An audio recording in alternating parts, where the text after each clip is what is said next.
Bienvenidos. Hoy día 1 de noviembre. Como no, día especial para todos los motrileños que se trasladan, como no podía ser de otra manera, aquí a nuestro Campo Santo, donde dedicamos una muestra más de cariño en este día tan especial de Todos los Santos.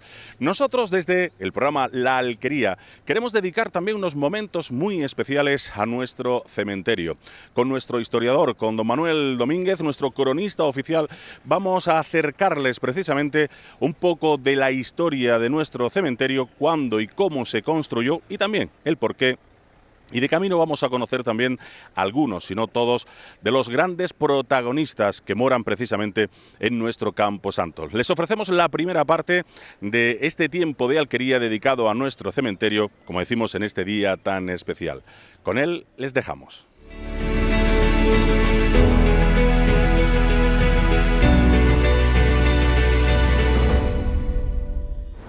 Bienvenidos amigos, un día más ya estamos con todos ustedes aquí en nuestra alquería. Ya saben ustedes, viajando un poco en el tiempo a través de las calles de nuestro municipio, a través de nuestro adorado Motril, recorriendo palmo a palmo precisamente pues todas esas calles, todos esos monumentos y sobre todo las anécdotas y los datos históricos a recordar, gracias como siempre a la inestimable presencia en nuestro programa de don Manuel Domínguez, nuestro historiador y cronista oficial de Motril. Recuerden ustedes que hemos estado viajando en el tiempo en nuestro último programa en la calle Cementerio, una calle que ya recordarán, pues esa calle que nos llevaba antiguamente al Cerro del Toro, a la Nacla, de ahí también su nombre que se le llamara en su día pues camino del Cerro del Toro, Rambla del Cerro del Toro, etcétera, etcétera, etcétera. Lógicamente una etapa de Motril un poco más contemporánea, nos vamos hasta el siglo XVIII, donde Motril ya crecía hacia arriba. Y lógicamente, camino del cementerio, así nos va a llevar precisamente esta calle, hasta nuestro cementerio de Motril, año 1834. Sí, la primera vez que se construye el cementerio aquí es 1833-34, cuando se construye este Camposanto. Originariamente el cementerio de Motril desde el siglo XVIII estaba en la parte trasera de la ermita del Carmen, en la calle San Roque y Rambla del Cementerio Viejo. Pero en 1833-34 se produce la primera epidemia de cólera que hay en España y también afecta a Motril. Decían que el cólera llega a Motril con unos soldados que vienen a Motril a recoger a los quintos de Motril, y son los soldados los que traen el cólera a Motril, y la epidemia de 1833-34 pues fue muy fuerte, primero porque los motrileños no habían pasado ninguna otra epidemia de cólera morbo asiático que por primera vez llegara a Motril y produjo una gran mortalidad. El cementerio del Carmen estaba muy cerca de la población, es decir, prácticamente a unos 400 metros de las últimas casas estaba el cementerio del Carmen, prácticamente rodeado de casas, y entonces los médicos que había en la Junta de Sanidad de aquella época, Félix de Federico y Pintor, que eran los dos médicos que había en la Junta de Sanidad, van a proponer que se traslade el cementerio del Carmen porque ya no había pues seguramente espacio físico para enterrar a todas las posibles víctimas de la epidemia del cólera que estuvieran en Motril. Y eligieron este terreno que estaba a las afueras de Motril, ese camino del cementerio. Era una zona de viñas, se le llamaba la viña de Cazorla, y la adquirió el ayuntamiento para instalar el cementerio. Los médicos decían que el terreno era poco poroso, que no había posibilidades de contagio ni de transmisión de enfermedades por los enterramientos aquí, teniendo en cuenta que estábamos hablando de una época de epidemia donde tenían miedo a cualquier tipo de contagio o infección a través de los enterramientos, y esto está lo suficientemente alejado de Motril como para no tener ningún tipo de contagio, es decir, mientras que el cementerio del Carmen estaba rodeado de casas. Por lo tanto, esto se pone a 1,5 kilómetros de Motril, fuera de cualquier construcción. La construcción más cercana estaba a 1 kilómetro y algo, es decir, llegaba hasta la mitad prácticamente de la actual calle del cementerio, y ya era camino del cementerio a esta finca que compra el ayuntamiento de Motril, aproximadamente de unos 2.500 metros cuadrados, para construir este primer cementerio que tenemos en Motril ya moderno del siglo XIX, porque el anterior, el Carmen, es del siglo XVIII. Y en principio se utiliza como fosas comunes. Primero lo que se abren son fosas comunes para enterrar a los futuros víctimas de lo que ellos creían, que debió ser una epidemia importante. No conocemos el número de víctimas, bueno, hay datos claros de ese tema, pero sí que sabemos que afectó muy fuerte a Motril, con lo cual pues era necesario sacar el cementerio fuera de lo poblado y buscar un sitio que no fuera tierra porosa, que no hubiera ningún manantial de agua que se pudiera contaminar, y efectivamente se elige esta viña, o este terreno de viña que había de la familia Jiménez Cazorla, y el ayuntamiento adquiere este solar para construir el cementerio, justo la rambla del Cerro del Toro, la rambla cercana a la que después se va a convertir en Rambla de los Álamos, y poco más. Es decir, que también es una especie de loma, está entre dos ramblas, y como en Motril es lo típico, se construye entre dos ramblas y se construye este primer cementerio, que no era más que un recinto de, como decía, de 2.000 metros cuadrados o 2.500 metros cuadrados aproximadamente, rodeado de tapias, y ya está. Los cuatro marjales. Los cuatro marjales, es decir, curiosamente coincide con la historia de los cuatro marjales, 2.500 metros, 2.000 metros, cuatro marjales, es decir, prácticamente coincide con ese nombre que los motrileños le pusieron popularmente al cementerio, los cuatro marjales, pero no los cuatro marjales del primer patio del cementerio. O sea, los cuatro marjales son en el segundo patio del cementerio, que es el original, es el primero que se construye. Es un cementerio pues ya con digamos, en principio pues con lo que tenían previsto, que era pues fosas comunes, enterramiento de niños y poco más. Es decir, incluso pues sin siquiera dividir ni nicho, nada, enterramiento en el suelo y poco más. Y curiosamente después de la epidemia en 1850 hacen el patio 3, amplían hacia el norte el cementerio buscando otro patio, porque hay otra epidemia en 1854, otra epidemia de cólera, y entonces necesitan evidentemente más sitios para enterrar a las víctimas de la epidemia. En este caso luego sería el 1. Claro, y en este caso después se hace el 1, que empieza a construirse o empieza a ser proyectado en 1885, es decir, ya una época mucho más tardía, prácticamente con esa idea que seguramente tiene el ayuntamiento de esa época, de darle algo más de vistosidad al cementerio, es decir, en la época de los cementerios románticos, siglo XIX, la época de los cementerios románticos, y lógicamente le intentan dar pues una visión mejor a los dos patios cerrados de tapias que tenían el cementerio de Motril, y quizás por esa idea pues el ayuntamiento proyecta la ampliación del cementerio no hacia el norte sino hacia el sur, es decir, lo que hacen es el patio, lo que nosotros llamamos hoy el patio primero, que es el patio mejor, es decir, el patio más bonito del cementerio de Motril, o mejor conservado del cementerio de Motril, pero no fue el primero, fue el tercero que se construye. Es curioso, pero es el tercero que se construye.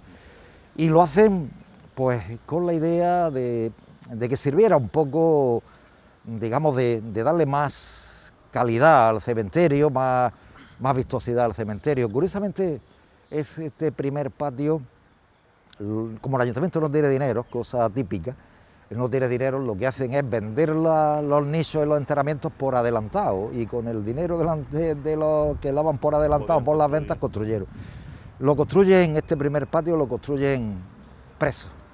Los presos que estaban construyendo la carretera de Motril-Granada, que se hacían pues, con presos con trabajo forzado, se llega a un acuerdo seguramente con la institución de penales de penados que había en aquella época, y se hace el cementerio de Motril con mano de obra de presos, ¿no? Para trabajos forzados son los que hacen el cementerio. También muy simple, es verdad que intentan buscar un cementerio romántico, pero también muy simple. La historia del cementerio es muy interesante y muy importante para las ciudades, ¿no? Hoy en día, cuando hablamos de cementerios, parece dar la impresión de que hablamos de algo macabro, negativo, pero en realidad lo que estamos hablando es de memoria histórica, es decir, que evidentemente forma parte del patrimonio de la memoria, porque aquí en este cementerio desde 1833 o 34 empezó a enterrarse motrileños, y eso forma parte de la memoria. Es verdad que es una memoria muy se pierde con el tiempo rápidamente, más en un cementerio como este que ha sido reutilizado constantemente, pues ha perdido mucho de la memoria, pero sí que es verdad que todavía los cementerios son lugares de memoria. Claro.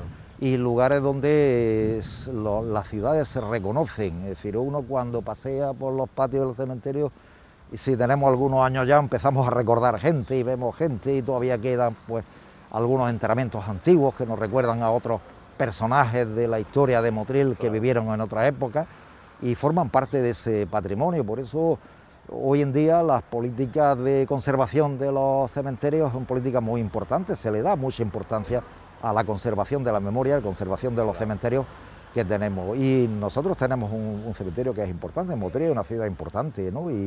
Y Motril conserva su memoria o parte de su memoria aquí, en este recinto, que nosotros llamamos cementerio, camposanto, como queramos llamarlo, y que nada más que pasear por sus patios nos recuerda constantemente, es decir, cualquiera que entre aquí pues recuerda a sus familiares, a sus amigos, a los conocidos, no sé quién, forma parte de la memoria, claro. Y es fundamental conservarla.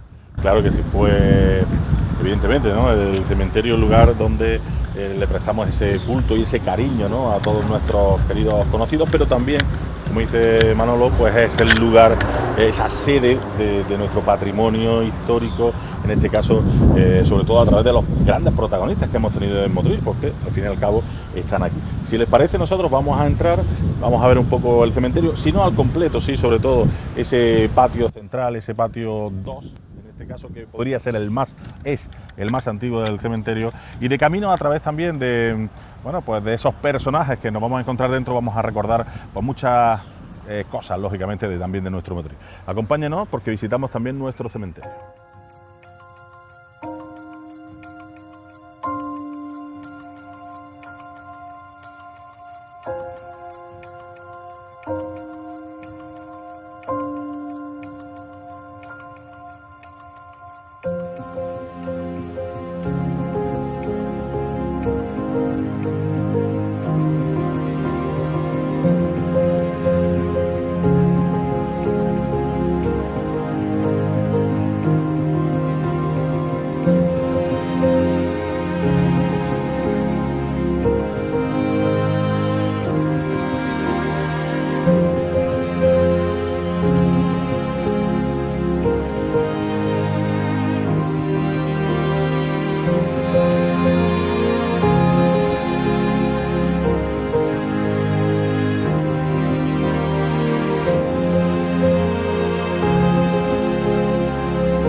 Pues como están comprobando, estamos ya en la puerta de nuestro cementerio, al que lógicamente tanto cariño le tenemos los motrileños, puesto que están nuestros amigos, nuestros familiares, nuestros ciudadanos aquí, a los que lógicamente no olvidamos. Y hablamos de, en principio, Manolo, un poco de la estructura en sí, una estructura austera, como decía, una cosa sencilla. Sí, es muy sencillo, la construcción que hace Díaz de Losada, el arquitecto que se encarga a mediados del siglo XIX de la construcción de este primer patio, pues es muy simple, es muy austero, ¿no? Lo que hace es pues una fachada con una portada en arco de medio punto y un frontón triangular para colocar una campana en la parte superior y la cruz que lo remata, y poco más. Es decir, lo que hace es pues prácticamente todo muy austero, es decir, no hay ninguna decoración externa, es decir, prácticamente la fachada es una fachada con una cornisa que la recorre y poco más, una puerta central y dos ventanas laterales a cada lado y poco más. Sí que se hace una especie de zaguán para darle entrada al cementerio. En un lado estaría, en el zaguán estaría la casa del guarda del cementerio y el otro lado el depósito de cadáveres y la sala de autopsias, ¿no? Pero no más, es decir, no hay una fachada de niveles artísticos. recuerda mucho a estas terminaciones típicas de todavía de la industria prácticamente muy ecléctico, ¿no? Recordando pues muchas formas de típicas eclécticas que la burguesía de ese siglo XIX todavía le gustaba mucho, ¿no?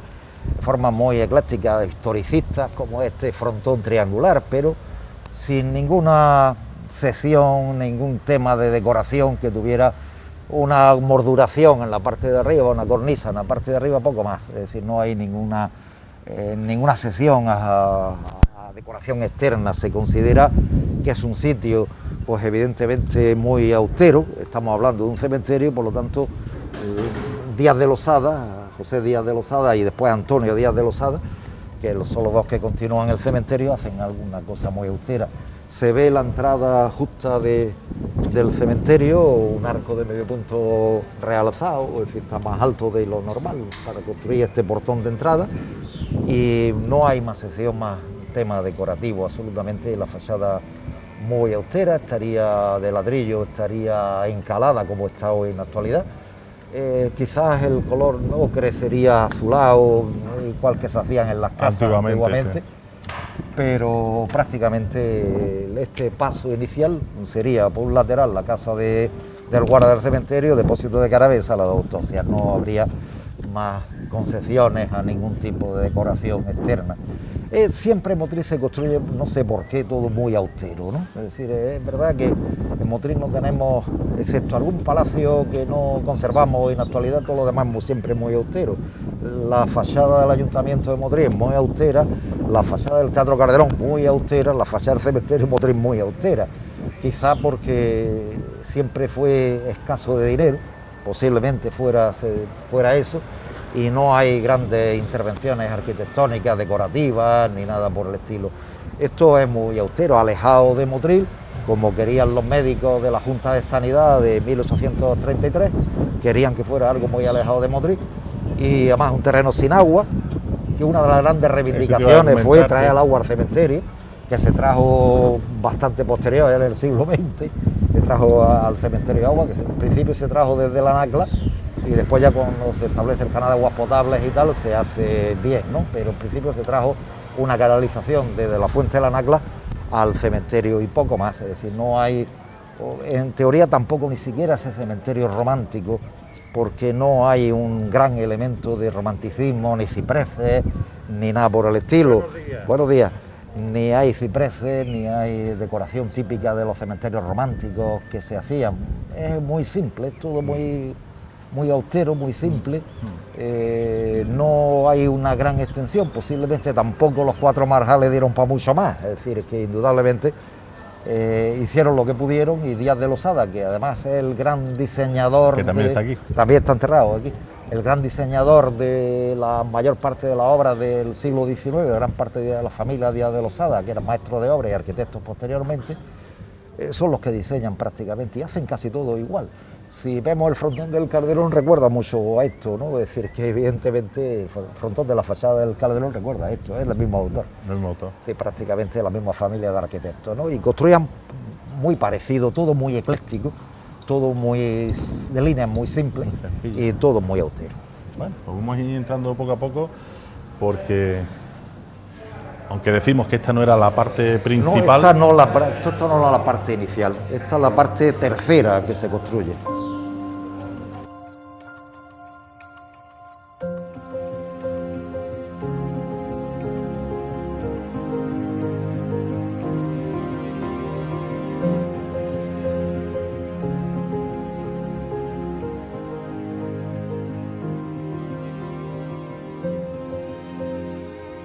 Atravesamos el patio 1 y vamos a entrar en el patio 2, donde nos decía Manolo que precisamente esta puerta de entrada, esta bóveda de entrada al patio 2, que es el patio, o sea, es realmente la primera parte, o sea, realmente el cementerio se empezó ahí en el patio 2, esta sería la puerta de entrada original. Esto debió ser la puerta de entrada original, es verdad que debió algo modificarse cuando se construye el primer patio, cuando se amplía a partir de 1858 el primer patio, pero esta es la puerta original del cementerio. Claro, más tarde luego ya se hizo, claro, se hizo incluso es difícil de saber, pero aquí debió existir también alguna vivienda, algo aquí. Es decir, aquí lo que Después se debió derribarse para construir la capilla o derribarse para ampliar el cementerio, pero esta es la entrada original al cementerio, que como decíamos eran los 4 marjales, 2.000 metros cuadrados, 2.100 metros cuadrados exactamente medía el patio inicial,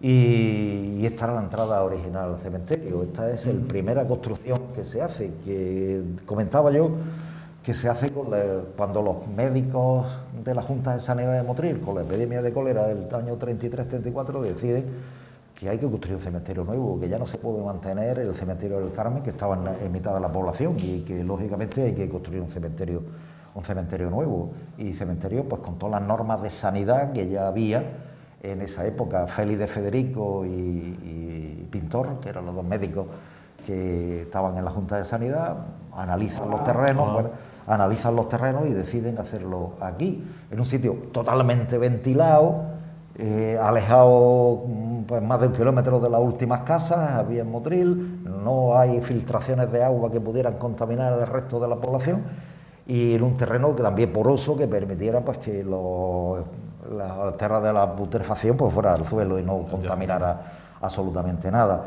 En este pasillo que se entra del primer patio al segundo está enterrada, aquí está la lápida. Aquí hay una lápida de Isabel Gilbert, de doña Isabel Gilbert, la condesa de Torre Isabel. Realmente no está enterrada aquí, es decir, aquí no hay nada. No están sus restos aquí. No están sus restos aquí, porque me comentaba el encargado del cementerio que hace unos años se miró, cuando se modificó esto y se empezó a arreglar, se miró y no hay enterramiento, solo tenemos la lápida, pero lo suficiente para que la condesa de Torre Isabel quisiera estar pues, en un sitio de paso de los motrileños, una forma de humildad, ¿no? Mantener esa humildad en el sitio de paso entre el primer patio al segundo patio. Y la verdad es que, bueno, pues ha quedado su memoria, y su memoria está aquí. No, el enterramiento no es aquí, pero sí que está la lápida aquí. Es muy curioso, pero aquí está enterrada. Perdón, aquí está la lápida. Que fallecía a los 76 años. A los 76 años. Y este sería el segundo patio. Esta puerta, ¿no? Claro, esta conserva pues, posiblemente la estructura. Esta puerta se parece más, no sé, a una estructura mucho más simple, no sería de arco, sería aquella seguramente. Esto es una ampliación posterior. Seguramente cuando hicieron la capilla para darle unión a las dos cosas, ¿no? Y se ve perfectamente, ¿no? Se ve perfectamente cómo este patio era el que se construye en esa epidemia de cólera. Era exclusivamente para enterramientos en fosa y alguna parte para enterramientos de niños, porque en aquella época la mortalidad infantil era muy grande y había que reservar en los cementerios pues, una parte dedicada a los enterramientos infantiles, ¿no? Pero no se pensó en principio en enterramientos de nicho. Ya a partir de 1858 o 1870, entre el 58 al 73, cuando se autoriza la construcción de mausoleos y de nichos en este patio, pero generalmente eran enterramientos en fosa, en tierra, lo que me estoy refiriendo. Pero se ve claramente, si lo miramos de este planteamiento, se ve claramente cómo el muro original debía cerrar aquí con una puerta de entrada allí. Debió haber alguna casa del guarda o algo por el estilo aquí en la propia entrada, y este sería el patio del origen del cementerio. El origen del cementerio estaría aquí. En este patio 2, ¿no? Este sería el patio 2, claro. Cuando nosotros vemos los enterramientos de aquí, de los enterramientos originales no se conserva nada. Esos enterramientos de los años 30, debido a la epidemia de cólera y tal, no hay nada, porque todos estarían en el suelo. Y claro, esto se modificó cuando a partir de finales del siglo XIX, principios del XX, se autoriza el enterramiento en nicho aquí, con lo cual, y mausoleos, con lo cual lo que hubiera aquí de enterramientos en fosa desapareció para construir otras cosas nuevas, otros enterramientos que ya estaban muy de moda. Uno de los graves problemas que tiene el cementerio de Motril, incluso ya cuando se construye, es el espacio. El espacio es muy reducido, 2.100 metros cuadrados, los 4 marjales de la Viña Cazorla, era un espacio muy reducido, una población que estaba creciendo constantemente. Motril es una población que crece durante el siglo XIX, y bueno, pues aquí tuvimos un cementerio que no era suficiente para un enterramiento. Por eso, cuando se produce la segunda epidemia del cólera, a mediados de los años 50 del siglo XIX, es cuando amplían este cementerio otro patio más, la parte de norte del patio 2, es decir, del actual patio 2, que sería el patio 3 en la actualidad, y se hace lo mismo, es decir, enterramiento en fosa, y este se arrecifa, es decir, este se le ponen ya algún pasillo, se hacen con un empedrado, calles, ¿no? Pequeñas calles, se hace un empedrado para mejorar un poco la visión. Hay algunos enterramientos ya importantes aquí en este segundo patio, la verdad que son posteriores, y hay algunos enterramientos. Hombre, se supone que los más antiguos están aquí, aunque claro, algunos lógicamente se hayan... Aquí estarían, aquí debajo. Estarían, sí. Lo que se hacía en aquella época era enterrar y definitivamente tapar y construir encima, ¿no?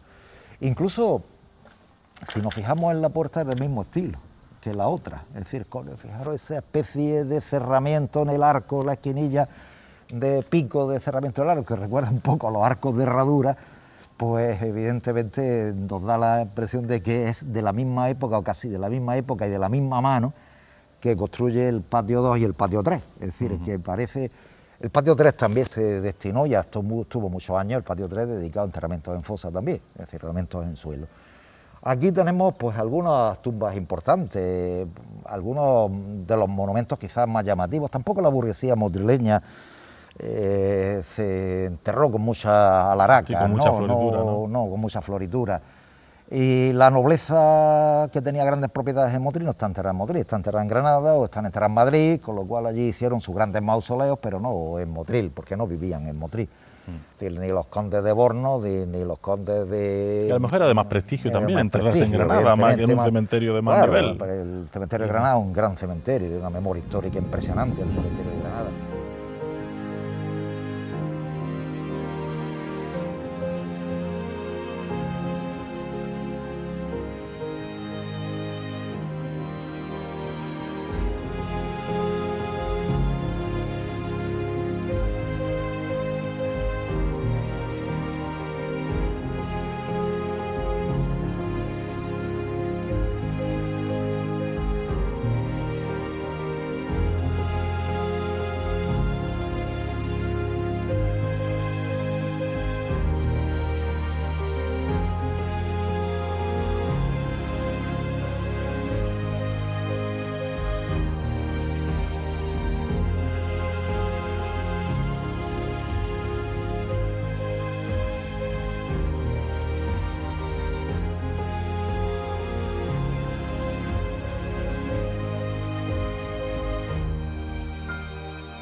Pero sí que tenemos algunos, por ejemplo, el de Villamantilla, el de los Burgos, Villamantilla, ¿no? Marqués de Villamantilla, ¿no? Marqués de Villamantilla, que fue todo un personaje, indudablemente, ¿no? Primero un revolucionario, fue un auténtico revolucionario de la burguesía liberal del siglo XIX, donde Villamantilla perteneció a los partidos progresistas y demócratas de la época, que ya eran complicados, y que estuvo siempre en la cresta de la ola, familia de los Burgos, y después llegó a ser todo un personaje ya en época de Alfonso XII, fue uno de los que apoyaron la restauración en España que propone Cánovas en 1875, y indudablemente se le premia pues con el título de Marqués de Villamantilla, se le premia con siendo embajador de España en Estados Unidos. En aquella época no se decían embajadores, se decían ministros de España en Estados Unidos. Fue todo un personaje, muere en Castelldefels y se le trae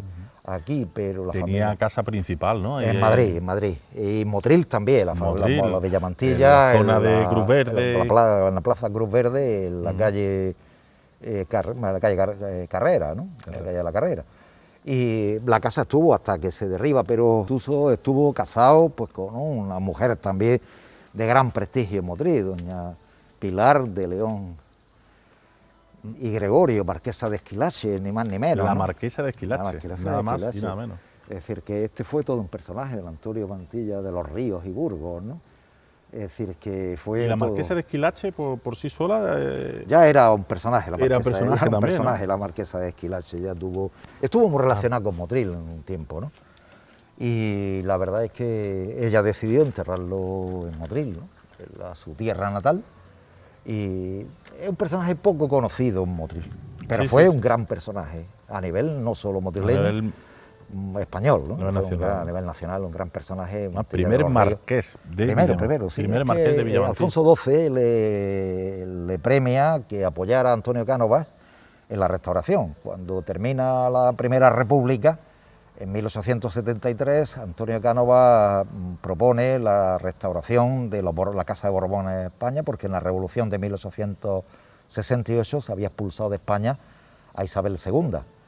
Y en 1875 Cánovas consigue que se establezca en España de nuevo la dinastía de los Borbones, en la figura del príncipe Alfonso, que va a reinar con el nombre de Alfonso XII. Ese proceso se llama la restauración. Y en Motril hay pues, personajes que apoyan ese tema. Por ejemplo, las familias rojas de aquella época son alfonsinos, se llamaban el Partido Alfonsino, y Villamantilla formó parte del partido alfonsino. Lógicamente, el rey después le otorga el título, fue todo un personaje, y además casado por una de las grandes de España, a Pilar de León y Bravo, la marquesa de Esquilache, que evidentemente fue toda una mujer adelantada a su tiempo, y una mujer que tuvo, incluso en el tema de desarrollo industrial, desarrollo de negocios, el mundo de los negocios, fue todo un personaje de la marquesa de Esquilache. Y él, hombre de mucho reconocimiento a nivel internacional, pero olvidado en Motril. Si repasamos las revoluciones, la época de las revoluciones burguesas en Motril, a partir de 1840 aproximadamente, nos aparecerá Villamantilla por todos lados, ¿no? Marquesa de Esquilache, por ejemplo, tiene su calle, Antonio, pero el Marqués de Villamantilla no.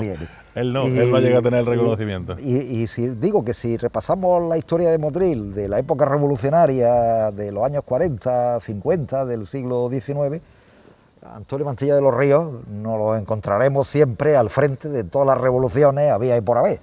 Y debió ser todo un personaje, un gran político. Se conservan escritos de él, se conservan incluso pasquines de cuando se presentaba a las elecciones, la publicidad de su candidatura. Incluso fue alcalde de Motril, ¿no? Es decir, que está claro que fue uno de los personajes de la más familia Burgos. Sí, estuvo casado con Villamantilla Burgos, ¿no? De los Ríos y Burgos, porque se casó, su madre estaba casada con un Burgos. Y evidentemente formó parte de la familia de los Burgos. El monumento es muy simple, tampoco es una columna de base cuadrada y termina en una piedra. Decíamos que Motril tampoco ha hecho grandes grandes monumentos ni grandes monumentos en el cementerio de Motril. Lo hacen en otro sitio, ¿no? Es decir, a lo mejor por los grandes noblezas lo hacen en otro lado. Con grandes ángeles y con grandes aspavientos de temas de enterramiento no lo hacen aquí. Y es muy curioso porque aquí está enterrado también otro de los personajes de la familia Burgos, ni más ni menos que Palanco, don José Palanco y Romero. Palanco y Romero, catedrático de Historia de España en la Universidad de Granada, diputado nacional por Izquierda Republicana en época de hazaña, alcalde de Granada, desgraciadamente fusilado en julio de 1936 por el ejército sublevado, porque perteneció al alcalde, y casado con una motrileña, con Lola Burgos, y lo entierran en Motril, muere en Granada, lo fusilan en Granada, en el cementerio de Granada, y muere, lo entierran en Motril. Todo un personaje. Hay un libro de Miguel Gómez Oliver, profesor catedrático de la Universidad de Granada, sobre este personaje, que si lo viéramos o leyéramos el libro de Miguel Gómez Oliver o viéramos la historia de don José Palanco Romero, nos quedaríamos asombrados del personaje tan importante que fue. Los estudiantes de historia de principios de los años 20, años 30, estudiaron con sus libros y fue uno de los grandes personajes. Tiene un libro sobre la guerra de independencia y sobre el alcalde de Otíbar como guerrillero, magníficos, que hemos usado pues todos aquellos que nos ha interesado un poco la historia de Granada, la provincia de Granada. Y aquí está enterrado también.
Y nada más, como decíamos hace tan solo unos instantes, aquí finalizamos la primera parte de este programa dedicado concretamente a nuestro Camposanto, en este día tan especial de Todos los Santos.